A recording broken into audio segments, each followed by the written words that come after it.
அண்ணன் செங்கோட்டையன் அதிமுக வந்து ஒன்றிணையும் அப்படின்னு பேர் குறிப்பிடாம அனைவருமே ஒன்றிணையும் ஒரு கருத்தை முன் வச்சிருக்காங்க. நீங்களும் என்டிஏ கூட்டணி அமைக்கும் போதும் எல்லாரும் ஒன்றிணையும் ஒரு கருத்தை நீங்களும் முன் வச்சிருக்கீங்க, எப்படி பாக்குறீங்க? இன்னைக்கு நான் எந்த கருத்து சொன்னாலும் கூட அது சரியாக இருக்காது. அனைத்து இந்திய அண்ணா திராவிட முன்னேற்ற கழகத்தை பொறுத்தவரை பொதுச் செயலாளர் இருக்கிறாங்க, அந்த கட்சிக்கான தொண்டர்கள் இருக்கிறாங்க, அந்த கட்சிக்கான தலைவர்கள் இருக்கிறாங்க. அதில் ஒரு முக்கியமான தலைவர் அண்ணன் செங்கோட்டையன் அவர்கள் இன்னைக்கு பேசியிருக்கிறாங்க.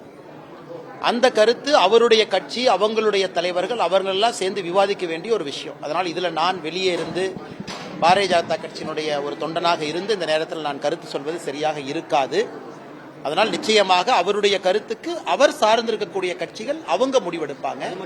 அதனால் அவர் சொன்னதை நானும் பார்த்தங்கன்னா இதில் இந்த நேரத்தில் நான் கருத்து சொல்ல விரும்பல. அதே நேரத்தில் எங்களுடைய மாநில தலைவர் அண்ணன் நயினார் நாகேந்திரன் அவர்கள் சொல்லியிருக்கக்கூடிய கருத்தையும் கூட நான் கவனித்தேன். அதனால் மாநில தலைவர் ஒரு கருத்து சொல்லியிருக்கிறாங்க. இந்த நேரத்தில் நான் எந்த கருத்தும் சொல்ல விரும்பலைங்க.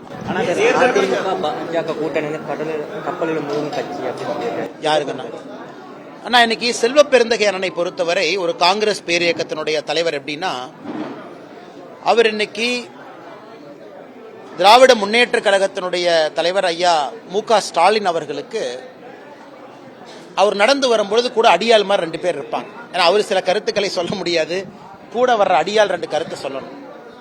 இன்னைக்கு லைவ் கமெண்ட்ரி கொடுக்கிற வேலையை தான் தமிழகத்தினுடைய காங்கிரஸ் தலைவர் செல்வ பெருந்தகை செய்யறாரு. செங்கோட்டையன் அவர் சொல்லிட்டாரா, ஓகே மூழ்கிற கப்பல்.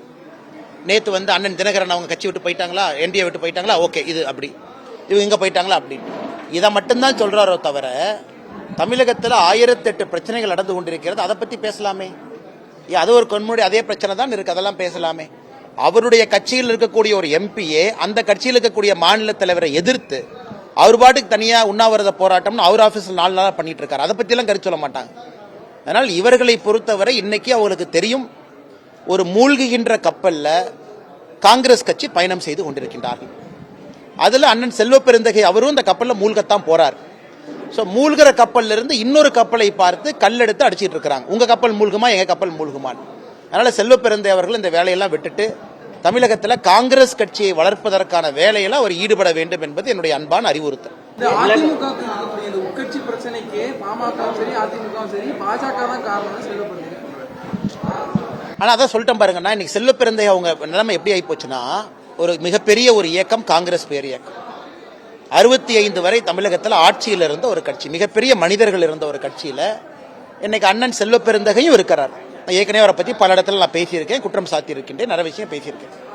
இன்னைக்கு அவர் கட்சியை வளர்த்துறதை பத்தி பேசுறதெல்லாம் விட்டுட்டு இன்னைக்கு பாரதிய ஜனதா கட்சி இப்படி இருக்கு, பாரதிய ஜனதா கட்சி அப்படி இருக்கு, பாட்டாளி மக்கள் கட்சி இப்படி இருக்கு, அதிமுக இப்படி இருக்குன்னு லைவ் கமெண்ட்ரி கொடுக்கறது தான். அதனால செல்வ பெருந்தகை அண்ணன் காங்கிரஸ் கட்சியை விட்டுட்டு ஒரு தொலைக்காட்சி நிறுவனத்தில் அந்த 8 மணியிலிருந்து 9 மணி வரை நடக்கக்கூடிய டிபேட்ல தினமும் பங்கேற்க வேண்டும் என்பது என்னுடைய அன்பான வேண்டுகோள். ஏன்னா அதுக்கு தான் அவர் லாயக்கா இருக்கிறார். அவர் பேசுறது இப்படியாங்க நான் பேசுவாங்க, அதிமுக சொல்றாங்க அந்த கட்சி அவங்க பாத்துக்குவாங்க, பாட்டாளி மக்கள் கட்சி அவங்களுக்குள்ள பிரச்சனை இருந்தா அவங்க பாத்துக்குவாங்க.